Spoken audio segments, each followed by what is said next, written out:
everybody. Got an interesting guest today. Eric Ty is the president of the Flyers Cup, which is the eastern side of Pennsylvania's high school championship tournament. And we dove in today about really how that's organized, how it's a short process in terms of the games being played compared to the season-long process of putting it together. So we wanted to bring someone on that really is involved in the administrative side of creating something large like a high school championship tournament. So that's why we find Eric. And the other thing, too, is that we dive into kind of just how high school hockey is organized in Pennsylvania. And whether you're in Pennsylvania or not, it's just a great discussion about how high school hockey is very different from club hockey. And we compare and contrast and everything and talk about that. So really great episode again with Eric Ty here today. Also, we're in the season here. We're starting, we're moving, you're moving.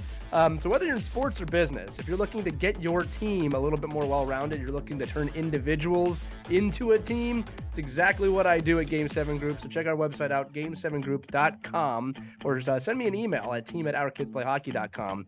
And we can look at your team. We can discuss some options and see how we can move your team forward.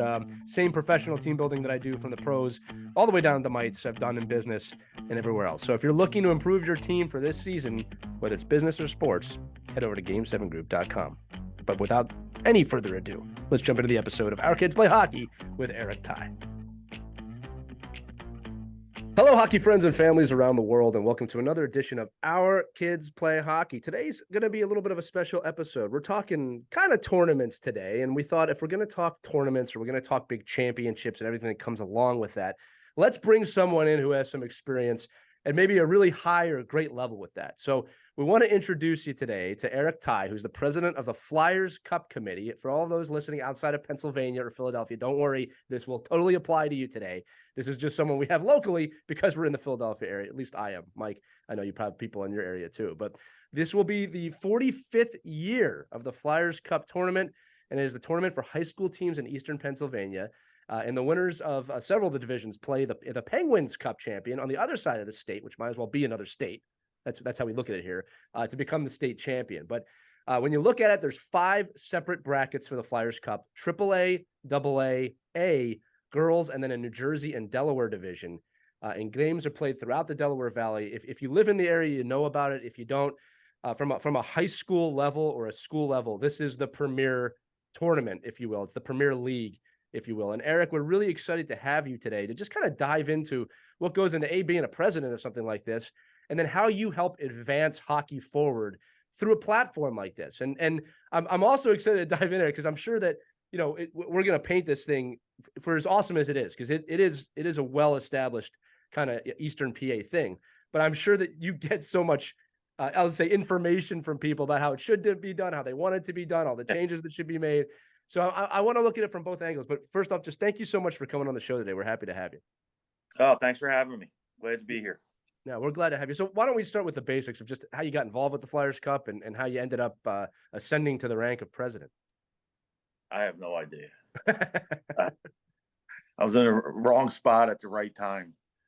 I've been I was a high school coach for 15 or so years, so I was involved with the Flyers Cup a little bit. And then 5 years ago, there was a change to the Flyers Cup committee, and people thought I would be a good person to be the president. So I'm the president, and by title only. You know, it's not a one-man show. I have a whole group of people behind me who help doing everything behind the scenes. So it's not a one-person operation by any stretch of the imagination. I just have the title, and I'm the one who has to answer the questions and all that stuff. That's why you're here on the show today. Now, Right. and again, you know, just to kind of continue to paint the picture, if anyone has here ever been to a Philadelphia Flyers game, the Flyers Cup trophies are really proudly displayed right on the promenade there. You really can't go around the arena without seeing all of the trophies, all of the champions. You know, they have the high school jerseys there. So this really is a mainstay in Eastern Pennsylvania. And again, every state has their own version of this. I know Northern Jersey has the same thing up at the Prudential Center. It's a really cool thing. So why don't you tell us about the Flyers Cup in general? Again, 5 divisions, how that's divided up, and how proud you are of how it's expanded over the years. Yeah, the growth has been phenomenal. So just, I guess we'll start from scratch. Like you said, there's 5 divisions. You have Pennsylvania boys AAA, double A, and single A, and then the girls bracket, and then we have a separate bracket for New Jersey and Delaware. On the Pennsylvania side, the AAA division consists of all open enrollment schools, the prep schools, the Catholic schools, the private schools, and all that. So if you have open enrollment, you're automatically in the AAA bracket. And then double A and single A are divided by we go by the PIAA. First of all, hockey is not a PIAA sport, but we incorporate all the rules to make it as much as a high school, thing as possible. So our break is 615 male students between grades 9 and 11. If you're 616 or higher, up to 1200, then you go into the double A bracket. 614 or 615 and lower, you go into the single A bracket. That's important for parents and kids who don't know the process, because you take high school hockey, which works that way on the enrollment numbers, compared to club hockey, right? Club hockey, everyone sees AAA, double A, and single A, and they think all the best teams are AAA. The middle team, the double A teams are the tier 2 teams, and the A teams are. It couldn't be further from the truth. Like the last few years, the A bracket winner in the Flyers Cup would probably beat most of the double A and triple A teams. It's not based on talent or skill level. It's strictly based on the enrollment numbers of the male students in the school. Right. So we get questions about that all the time. So, and then the girls are up and coming, man. The girls bracket is up and coming. We're seeing a huge boost in it, and a lot of the schools started like maybe 2 high schools, neighboring high schools. If they each had 5 or 6 girls a couple of years ago, they just combined to make one team, and now those 2 schools have enough in each school to have their own teams, and it's coming. Our hope was to have a girls state championship this year, but we're waiting on the West. The West just started girls hockey a year or 2 ago, so it's not an easy process. So maybe within the next 2 years we'll have our first ever. I want the first girls state championship to be in 2026, right? Because 2024, the state championships are our side of the state this year in March. I don't want the first one to be next year out in Pittsburgh. I want the first girls championship to be here in our area. Now, is that based on just that you run the area, or is that an East Coast, West Coast, Pennsylvania rivalry? I just say that's just bragging rights. Hey, we have the Right, first one here. The Fly, the east side of the state gets the first girls, but yeah, who knows?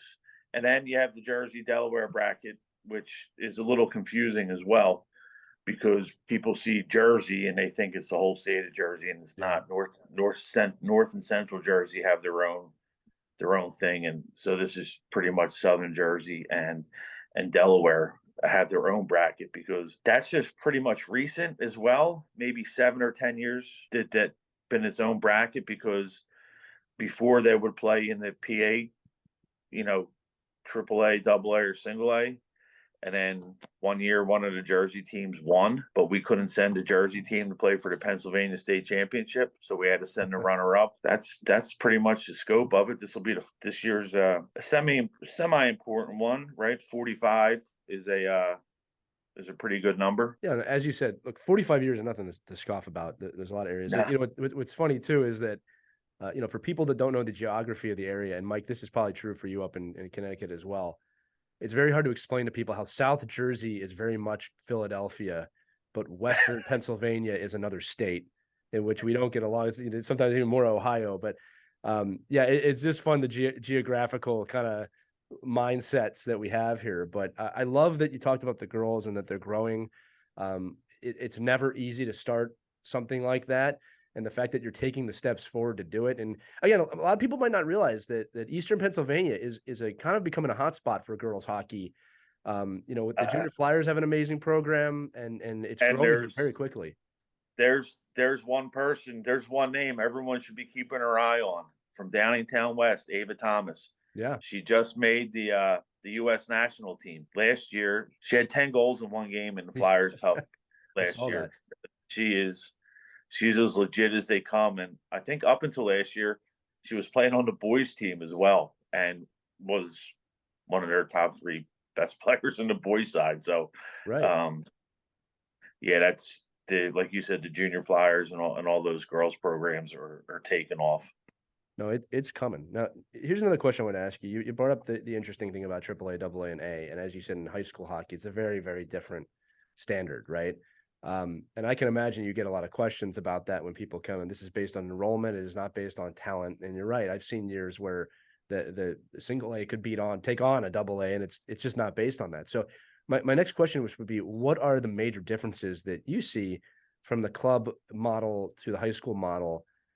Because again, it's not a lot of the kids are the same, but you get kids who just play school hockey. They don't, it's extracurricular. It's not, they're not trying to make the full-time club commitment to travel every single weekend for 6 months, right? What are the differences that you see there?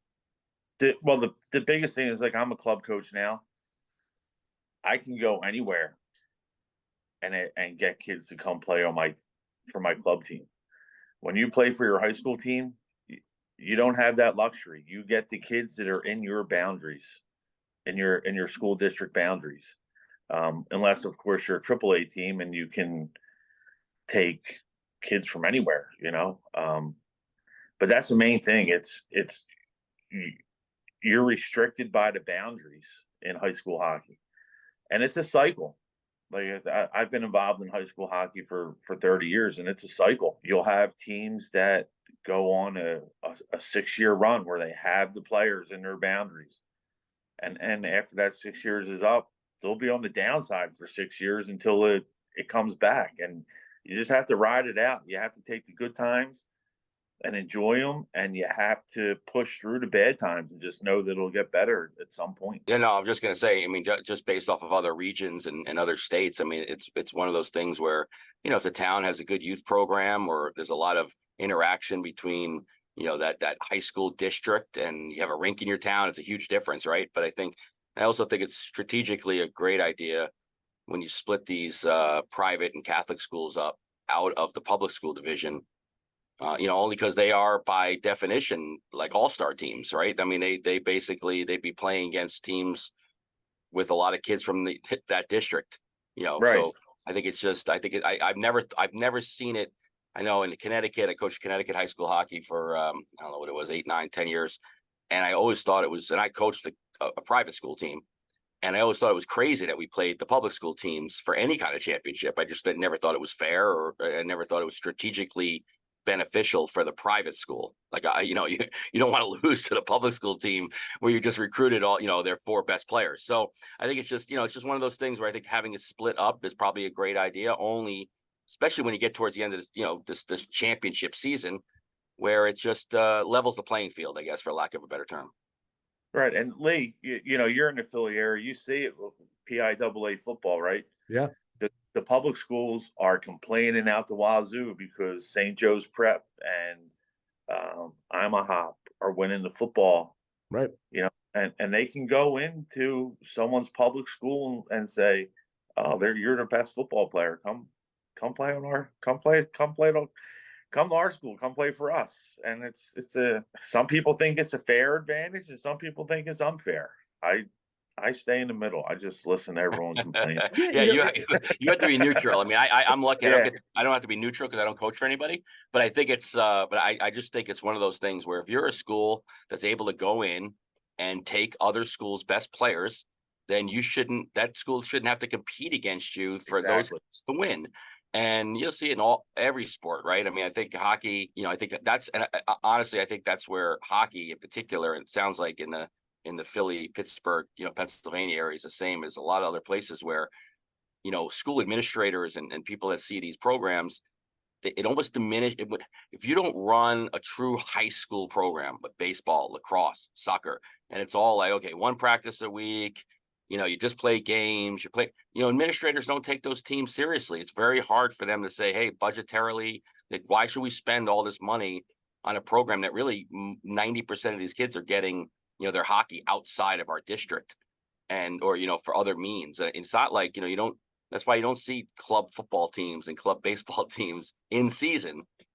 And I think it does us all a disservice in the hockey community, especially on the East Coast, because you see it the most, where kids can do both, and they have these options to kind of pick the better program over the other on a regular basis. And if I'm an administrator of school, and which I have been, I'm like, well, they don't really need us. I mean, we don't need to spend our resources on these kids, because most of them on a Saturday night are choosing to go play, in a different tournament or on a travel team. So it just I think hockey would do itself a lot of favors by becoming more like hockey.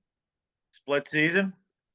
Split season is fine. I mean, I think it's, but I just think it'd be, if you ran your high school programs like a high school team, that means practice every day, in-season games, after Thanksgiving to March, that's fine. But if schools want to have teams, then, and this is only my opinion, by the way, schools want to have teams, then run it like a team. If not, then don't have the team. Let these kids go play club, and then build a club division for the kids that normally, like Lee said, the kids that just come out and it's a PE class, basically. Because I just think it's just so much stress. Down here we have the Flyers Cup.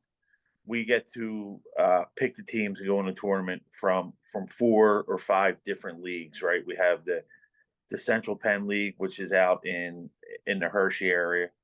We have the Inter-County League, which is down in like Chester County, Delaware County area. We have the Suburban League, which is up here in Bucks County, Montgomery County. South Jersey has their own league over there. And then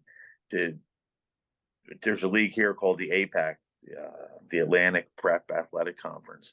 And those schools do pretty much operate the way you were just saying, Mike. They're fully funded, as far as I believe, like the LaSalle's, the Holy Ghost, the St. Joe's, the Malverns. They're considered legit varsity sports in their schools. Those teams practice more than once a week. And that's why they stay. Now it's a little bit of an unfair advantage when it comes to Flyers Cup time, because those guys are doing it, and then you have to put the other open enrollment schools in there with them, like the Father Judges and the Cardinal O'Haras, who practice once, but they're still an open enrollment school. There's no happy answer for anyone, and we have the rules and we stick to them. Yeah. It's a good point you're bringing up, Eric, that, because a lot of the frustration I hear with people in the Flyers Cup, I think it's wrongly pointed that, they have an unfair advantage. Well, is it an unfair advantage, or did they create themselves an advantage? Like, those are two very different things. And it's like, you can't expect the Flyers Cup committee, in my opinion, to tell a school how to run their sports. That's not, in my opinion, that's not your job, right? Like, your job is to organize the tournament. So, it brings me to an interesting point here, which is, and Mike, you're alluding to this too. There's this question I always have of identity. And Eric, you alluded to it earlier, where, it's not uncommon for kids to jump from club team to club team. I'm not saying that families and children don't take pride with playing for a certain club team. But I think that when things go bad, it's very easy to say, well, who else is out there? I want to go someplace else. And you said with a school, it's kind of like you play or you don't, and I remember playing in my high school, and it was a different feeling. It's like, no, I'm playing for the school here. I'm not so much playing for just me.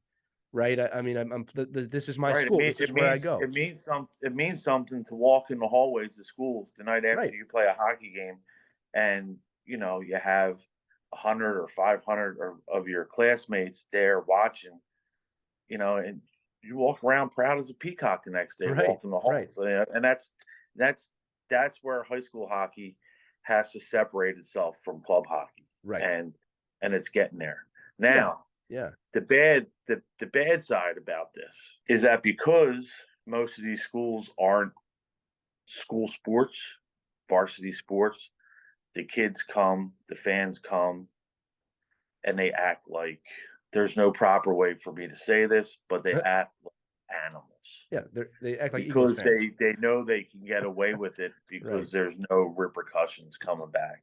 Right. Because it's not a school sport, and that's the biggest fight that high school leagues are having nowadays. No, I can tell you this, and Mike, I'll paint the picture for you. And this is many, many years ago now, but I remember used to play at a local rink called the Stadium, which is a municipal rink in Havertown. And not only would it be full on game night, but there would be a cop at the top of every section back then. Still is. Yeah, it Still is. still is, just because these crowds go nuts. But here's the thing. There's some look. Hopefully they behave themselves within a reason where the police don't need to do anything. But you never see that for a club game. So it's a totally different vibe. And like you said, look, when I was playing back in the late '90s, hockey was I'll just say it was a little bit of a rougher, tougher sport at that time. And just in terms of the physicality, yeah, you're right, man. Walking through the hallways in my jersey, it meant something to me. Like, and people knew you're a hockey player. So I'm saying I would never walk through the hallways in my club jersey, whether tier 1, tier 2, it doesn't matter. So I've always been interested in the pride that comes along with playing for your school. And Mike, the reason I brought this up, and I want your thoughts on this, Mike, is that something that I don't want to say we lose it in club hockey. I don't think that's fair, because I think, again, you can have pride, but it's very different in club hockey, right? Like that is an aspect of club hockey that high school or elementary or middle school hockey, I think, has an advantage of. You're playing for your school. You do not have a choice on the selection process. They have to be from the district. I'm speaking obviously the AA kind of A divisions right now, but I think I wish that would exist a little bit more in club hockey sometimes, because I think it's an important part of the growth aspect of hockey, of using it as a vehicle for your growth. That, no, you represent something larger than yourself here. Yeah, I mean, well, listen, this could be a whole nother couple of series, but I think it's I think at the end of the day, if you're in a community that has a facility, you need a rink, right? Everybody has fields, everybody has gyms, everybody has soccer fields. You need a if you have a facility and you have an athletic community, you have a community that wants to stand behind kids playing sports, and you can do it in a way where from cradle to grave, you can build a model just like football. There's not a kid in my town that doesn't play soccer. Not one. Not even the bad kid, like the kids that can't even walk. Running around like they're just stumbling out there. They can't kick a ball. They can play soccer. When you create that environment in ice hockey, then you'll have change. When you create an environment where everyone can play, and this is the whole mission of the NHL and a lot of the local teams, right? When you create an environment and a culture everyone can play, and now you build that into your community.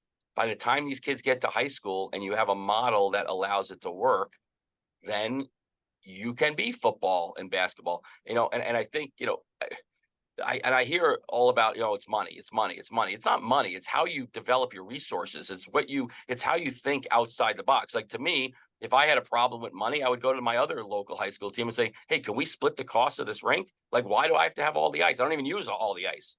I'm not even a good coach. I can't even get the kids over the blue line anyway. So how can I create resources that help us?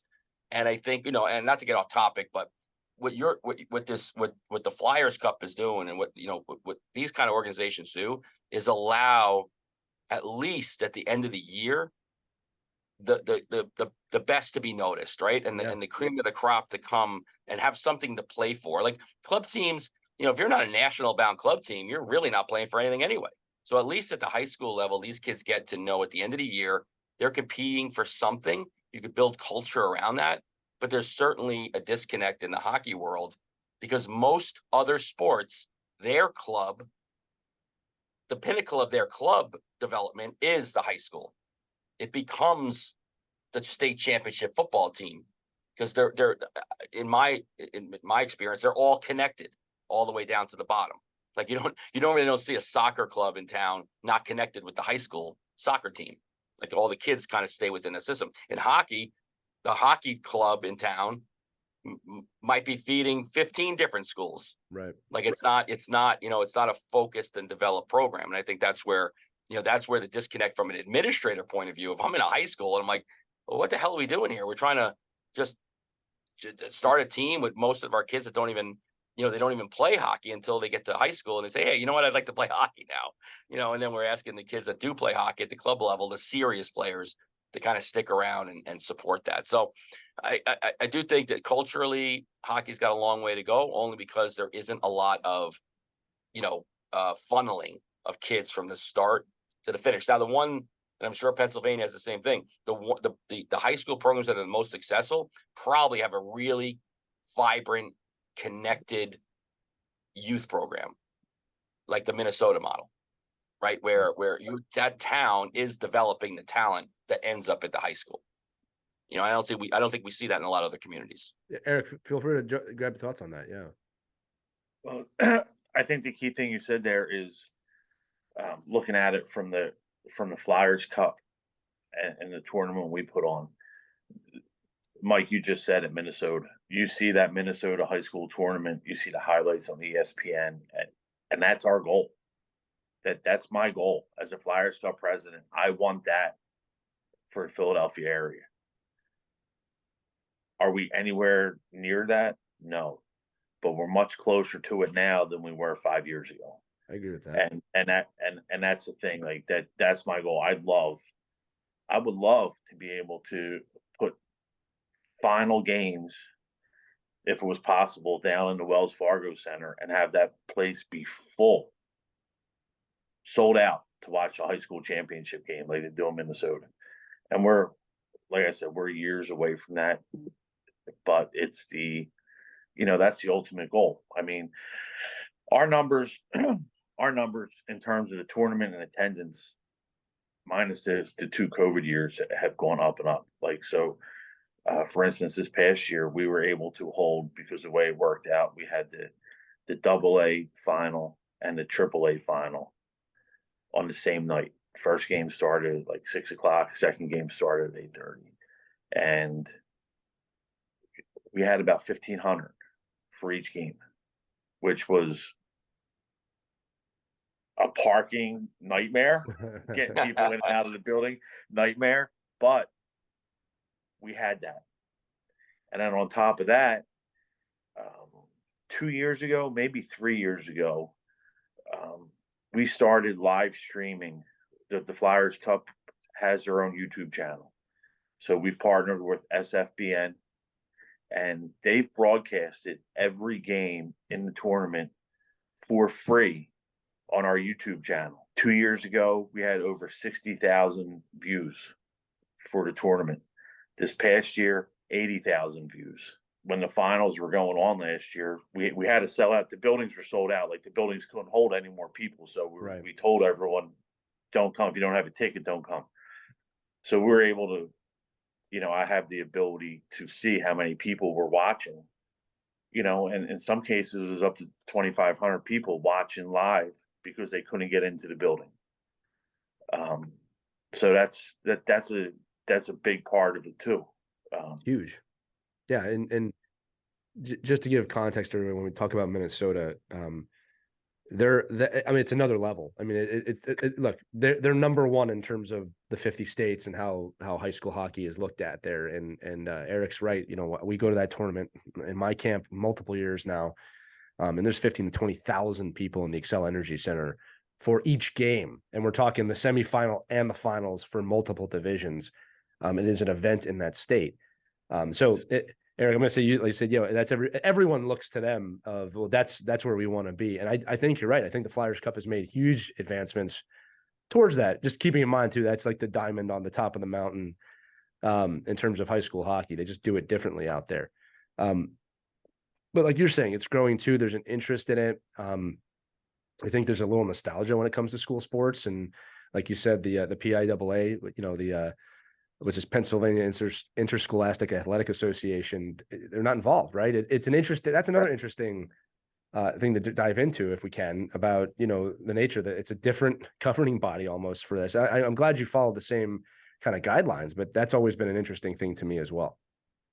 Yeah, it's it pretty much goes back to what Mike was saying. If the schools can't control everything that goes on, have their own facility, the insurance, you always hear insurance is the money, then they don't want no parts of it. I believe me, I talk to high school coaches all the time. It's part of my job. They follow the PIAA where they have a good connection with their school AD or school principal. And on game days, they'll call the athletic director and say, "Hey, we're all my kids in school." And if the athletic director says, "Oh no, someone wasn't in school today," then they don't let him play that night, Right. which is the Which way how it should be. Yeah. which is the way it should be. That's the thing that gets me is parents. If a coach says, "Oh, you're not playing because you're failing 2 classes," and the parents say, "Well, we don't follow school rules. How come he can't play?" You understand what I'm saying? I I'm do.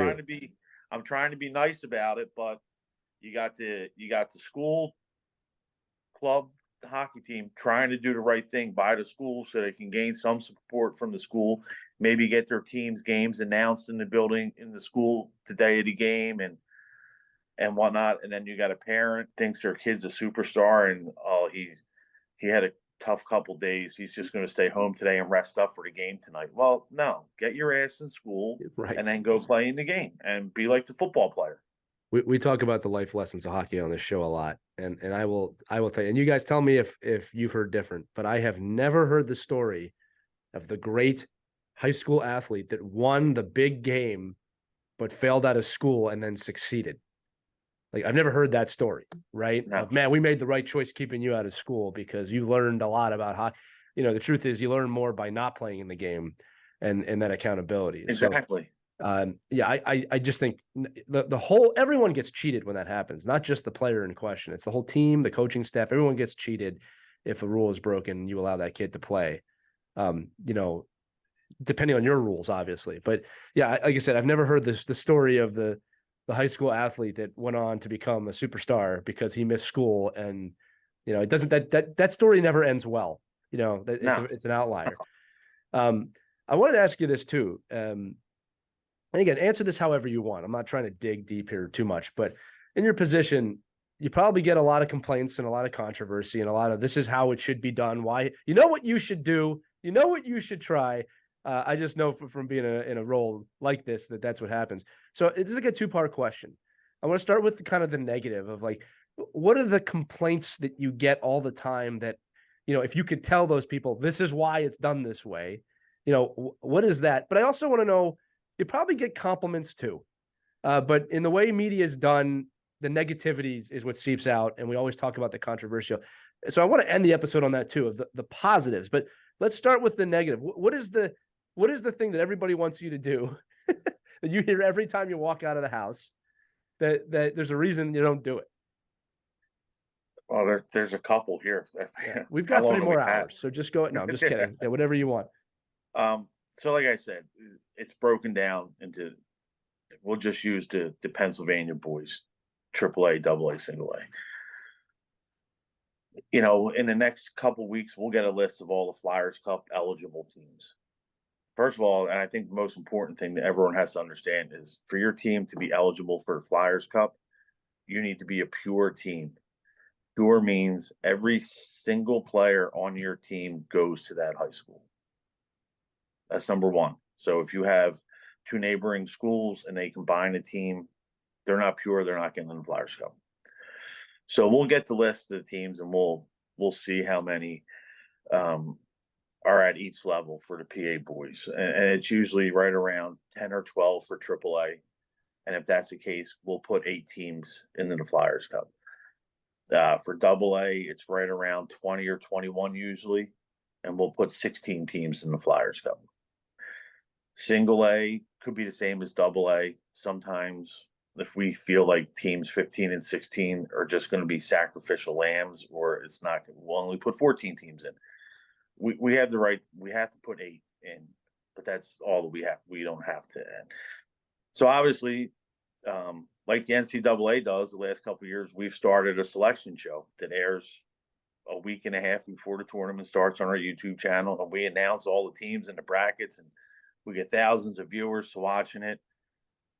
So that's on Sunday night, usually around 7 or 8 o'clock, and it's a guarantee. I put my phone on silence. I turn my phone off on Sunday night because I don't want to hear from anyone, and I'll turn my phone back on at 7 o'clock Monday morning.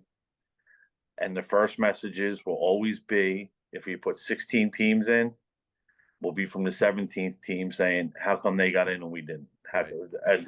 So that's the number one.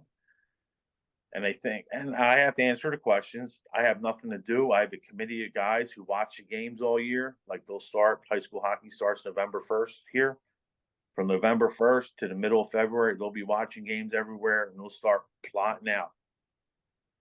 I just announced the teams that are in. And if I have questions, I ask the guys, hey, how come this team's in? And I have the answers. I need to have the answers for when the phone calls come, or the text messages and the emails. So that's the first complaint. The second one is always a big one is, there's rules. Kids have to play an X amount of games to be eligible, not only for the league playoffs, but for the Flyers Cup. And this goes back to the travel thing. So let's say a team plays 16 league scheduled games in their league. And, they have travel guys. And their games are on Friday nights, and they have travel guys going to tournaments, and they're missing this game and this game and this game. You always have the coach who says, oh, how come this kid's eligible to play? He only played in 9 games. That's a pain in the ass. Transfer players who transfer, we follow the PIAA rules. If someone transfers after the 10th grade year, they have to sit a year out of postseason play. The Flyers Cup is considered the only postseason play. Right. Parents always ask, well, he got to play all year. He got to play in our league playoffs, and now you're not letting him play in the Flyers Cup.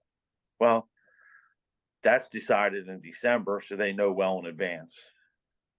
But that's another argument. They think that they can just transfer schools to get on a better team and be able to play. And you can't do that either. So they're the biggest negatives, and they consume so much of our time, because I'm not the only one that handles it, but we're usually prepared for all that stuff. And we try to get ahead of it. Like I said, the tournament starts March 4th, and the Flyers Cup committee, we've already started. Like, we've already started our planning. I actually have a Zoom call with all our guys on bad planning. We have it on Thursday night and the Eagles play, but we'll get done before kickoff. You got to plan around the Eagles and how that is. And, we got the planning process. Like, it takes 6 months to plan 3 weeks. I love to call it controlled chaos, because that's what it is. You get to the Flyers Cup tournament. Yeah. You get to the Flyers Cup tournament, it's single elimination. You lose, your season's over. So you can have the best team having a bad day and they lose, their season's over. And that's what everyone loves to see, the upsets, by the way. They love to see the upsets. Now the good stuff is we've been adding more teams in each bracket every year, which is good, which means more teams are trying to get pure and play for. As a high school player, your first goal should be to win your league and win your league championship and all that stuff. And then the Flyers Cup is totally separate. That's what you're going for. The good stuff is via social media, and all our social media handles are saying, here's my cheap plug at the Flyers Cup. The social media has done wonders for the Flyers Cup. Got us more exposure, got us more views, people interested, and it's free. It costs us nothing to do it, right? It's free. We've also gone to online tickets, where people have to buy their tickets in advance to go to a game. So with that, we can see behind the scenes how many tickets have been sold for each game before that game. So we can let whatever building is hosting the game, we can give them that, hey, you're expecting 600. Boom, hey, this game has 1,100. This has to be sold out. We have to stop selling tickets. That's been a huge a plus for us. We've made it a goal to start giving back to the community. Like this, first of all, this tournament doesn't happen. It's called the Flyers Cup for a reason. It doesn't happen without the Flyers. Like, they have our full support, and the Flyers alumni help us. And we help them. Last year, we bought the Flyers Cup purchased a bicycle for a special needs child, and we presented it in the Wells Fargo with the Flyers alumni, and we gave that bike. So that $2,000 we're giving back. This past year, we have partnered up with Philadelphia Blind Hockey, this will be year 2 for Philadelphia Blind Hockey. And you should probably get her on here for one of your episodes too, because that's an awesome story, what she's doing. Kelsey. So last year we had 4 teams who would show up at 8 o'clock on a Sunday morning in West Philly. And the teams would send like 5 or 6 of their players, and they'd go out on the ice and work with the blind hockey players, teaching them how to skate, all that stuff. And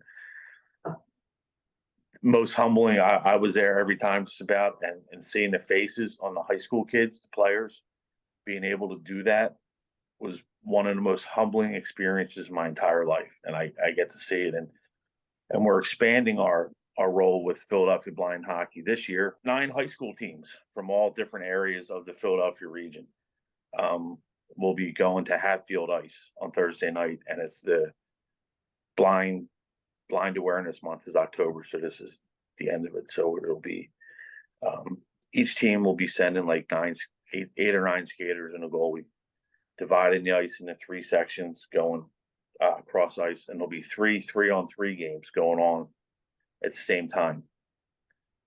However, all the high school players playing in those 3-on-3 games will be wearing goggles that make them visually impaired.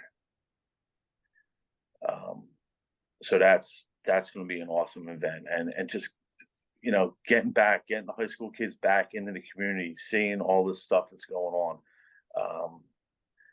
And then of course it all builds up to, you know, February, whatever that Sunday is for the selection show. That's when it really starts for us. And then once the tournament starts, it's 3 weeks of controlled chaos. We're in a hockey rink every night. We're on the phone with each other. Hey, who's winning this game? Where's the next round going to be played? And it's cool. It's fun. We get stressed out like in March because we're doing so much stuff, but the planning of it from now until March it's fun. And, you know, we get to go out and, you know, we just go watch hockey games, high school hockey games from now until the middle of February. And I don't know, that's fun for me. Like, it's fun for me because if I go up this way, like I coach a club team, I have 18 guys, and they're probably on 6 different high school teams. So when those 2 teams are playing each other, damn right I'm going, because I want to watch them try to beat the hell out of each other. And they will. Right. Well, that's part of the competition. I'll tell you a few things. Like, love that you brought up the Blind Hockey Association, because again, I think any experience you can give a young student on, you know, gratitude and being fortunate, or seeing it through a different perspective, or experiencing something through a different perspective, I mean, that's life experience. And I just don't think we do that enough in youth sports. I think that, you know, I remember being in college, you know, my college team, we had to go read to kids, and that was humbling. Just, you know, going there and experiencing something like that. So I love to hear that that's something you're getting involved in. And the other thing too is that you're sharing here about the macro. And again, most people have a hard time seeing the macro view of things. It's always the micro and you know, where I'm at or where my kid is at. But you're saying you spend more time planning for this event than the event actually lasts, which I think says a lot. And then the other thing too is this. You know, I understand with high school, especially if you get a senior and you don't make the Flyers Cup, and it's like, why didn't we make it? This is his last year of high school. Well, when you look at something like the Flyers Cup, or you look at any tournament like that, the macro is, look, we're trying to grow hockey in the area, right? And it's very hard to see sometimes that decisions have to be made, whether you think they're fair or not. And maybe sometimes they aren't. Like, but the point is that anytime you want change, anytime you want growth, there's a tectonic plate kind of aspect, a volcanic aspect to it, and it controlled chaos, right? You said it. So I think that one of the things I want to say is that, you know, and I try and approach a lot of situations like this, whether you think something's unfair or not, try and take a step back and look at the macro view of how much. It's not like you just wake up in February and go, all right, these are the teams in the Flyers Cup. I mean, it's not how it works. We're trying to give these high school kids their best experience that they can have during the Flyers Cup. Look, in my eyes, put everyone in, but we can't have teams playing back to back nights. You physically can't do it. We're constricted by a timeline. We're constricted by building availability, and we have to play 50, 60, 70 games in 3 weeks. Right. Like it's not possible, or we would. Right. But right. No, and again, unless you want the tournament to go for 6 months after the, you can't, like, and well, I think that's another important thing is with us following the PIAA guidelines. Sort of, we'll have the PA state championships on the 23rd of March, and if I'm almost 100% sure that's be the same day of the PIAA basketball and wrestling and all that stuff championships, because that ends the winter season. Right. So usually on the 24th, these kids have to start playing lacrosse and baseball. Right. And we another thing people don't think about. Yeah. We don't want a club high school coach going to the school sponsored lacrosse or baseball coach saying, "Hey, I need this guy for 2 more weeks in my season because we're still going on and he has to miss lacrosse or baseball." We don't want that. No, well then you know what happens then is then you get the parents from the lacrosse teams go, "Hey, whoa." Yeah. The coaches, wait a minute. Yeah. So there's a rhyme to the reason every year, and it's not everything we do for a reason. Whether people see the reasons or want to accept the reasons or want to believe the reasons, we do everything for a reason. Right. Mike, I want to throw it to you just to close out any other questions that you might have. No, I mean, no questions really. Just the comment that I love coaching high school hockey. I think the kids that play high school hockey, for a lot of reasons, the least of which sometimes is the level of play.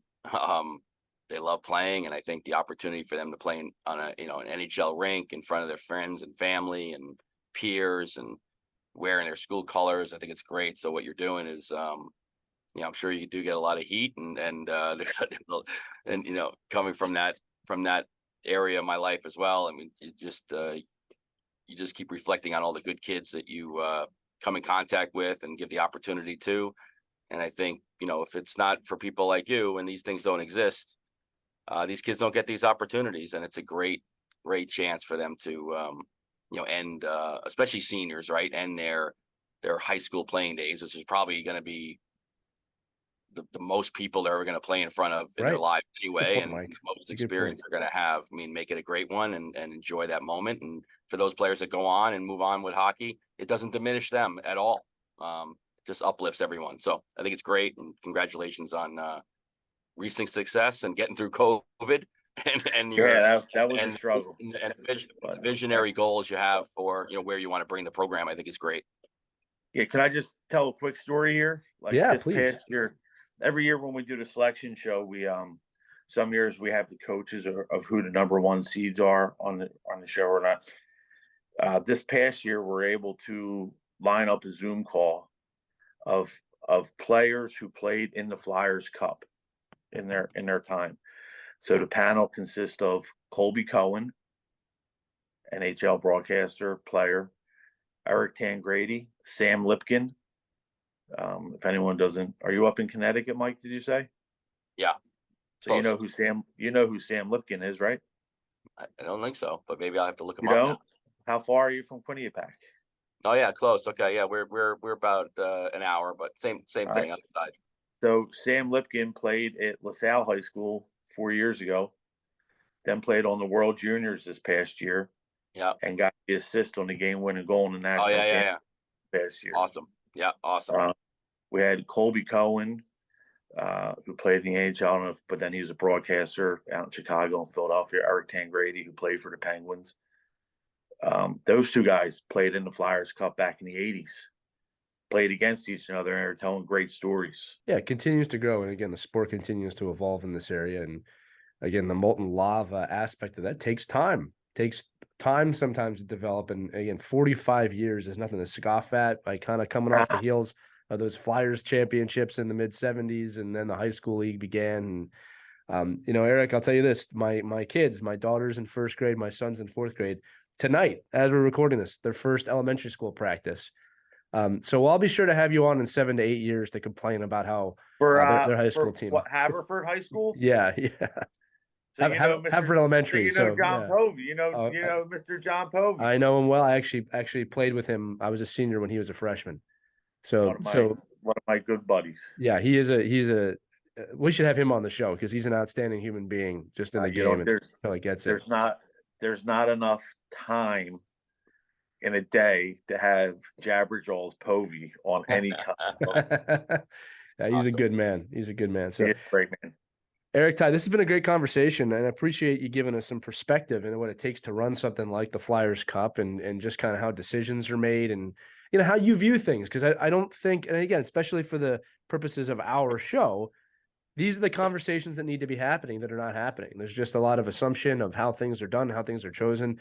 And I love the perspective that this is a season-long process to put something together for 3 weeks. You have aspirations to grow this beyond probably what anybody understands or thinks.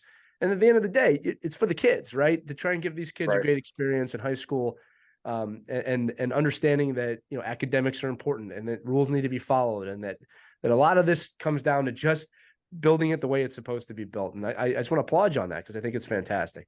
Yeah, I think that one of the biggest mistakes I do is, like you just said, kids or hockey players, and I try to correct myself all the time. They're student athletes. 100%. Whether the school recognizes them, doesn't recognize, they're still student athletes. And both of those words are very important. They need to be a student first, and then they need to be an athlete. Right. No, and by far, if you want the best growth experience for your kids, they have to have a clear understanding of that, because there's no way you're going to survive college hockey if you don't have a grip on that, number one, much less things that come after. So, Eric Ty, I want to thank you again for being on today. This was a fantastic episode. Thank you. It was a pleasure. Nice meeting you guys and talking to you. Lee, if you're in the area and you ever want to come watch some stuff, get my email. Maybe I'll give you a free ticket. We'll talk, buddy. I think you're going to see me more than you think. Yeah. Who is that guy? It's that guy that interviewed? No, he put him in the lower sections. No, but that's going to do it for this edition of Our Kids Play Hockey. Remember, all the episodes can be found OurKidsPlayHockey.com. And as you said on the show, Eric, at the Flyers Cup, go check them out. If anything, just give a little scroll through their news feed on Instagram or X, as we talked about, just to see how they're doing it, to see how it's going. I'll say Twitter, would you? Jesus. Yeah, the Twitter X Twitter. X Twitter. That sounds actually better now that I think about it. It's going to be a long time before nobody calls that Twitter. So anyway, everybody, have a wonderful week. We'll see you next time on Our Kids Play Hockey. We hope you enjoyed this edition of Our Kids Play Hockey. Make sure to like and subscribe right now if you found value wherever you're listening, whether it's a podcast network, a social media network, or our website, OurKidsPlayHockey.com. Also, make sure to check out our children's book, When Hockey Stops, at WhenHockeyStops.com. It's a book that helps children deal with adversity in the game and in life. We're very proud of it. But thanks so much for listening to this edition of Our Kids Play Hockey, and we'll see you on the next episode.